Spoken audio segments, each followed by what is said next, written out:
So 10 years ago, we went to Broken Bow for the first time. I was looking for a place for our family to meet up from Dallas. Found this cabin, Southeast Oklahoma. Never had heard of it. We go and we said, what is this place? Like, nobody talks about this. The lake was so gorgeous. And then from then on, I kept sharing and sharing it. And over time, it kind of all organically happened. People said, can you help me find a cabin?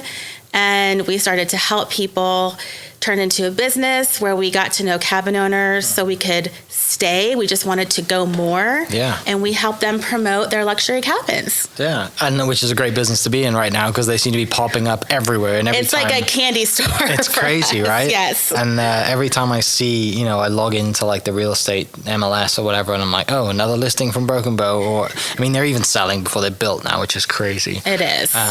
But it is great, and it clearly was a hobby that's now become a business. Yes, when I moved to Oklahoma, I had never lived in a small town. Mm-hmm.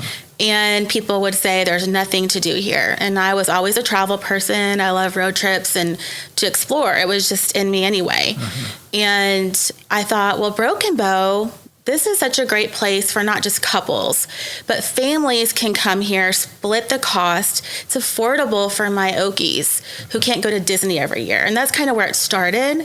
And they can be with family and friends and have all those memories. Yeah. Plus be in nature, right? Hiking, on the water, in the pine trees.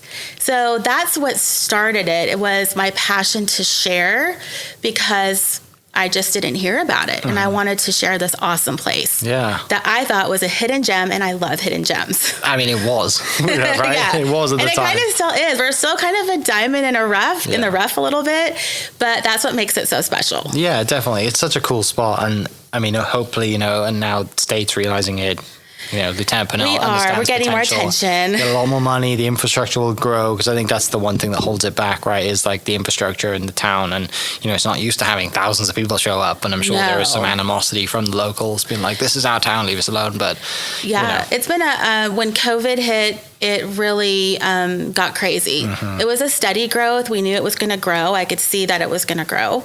But COVID hit, and cabins are good all the time, so it just went through the roof. Yeah. And not only people visiting, but people investing. And so then we have the problem of, oh my goodness, we're a really small town, and we don't have the infrastructure to support all this that's going on. Yeah. There's a lot of hardworking people in Ho Chi Town right now who have been working for years to become incorporated. And finally, on November 8th of this year, the residents of Ho Chi Town will be voting to finally have it become its own city. That's crazy. Which is huge for us because then we can do a real fire department and real infrastructure. Yeah. But it wouldn't be without those local people, which happens in all of Oklahoma, right? Yeah. To help get things done.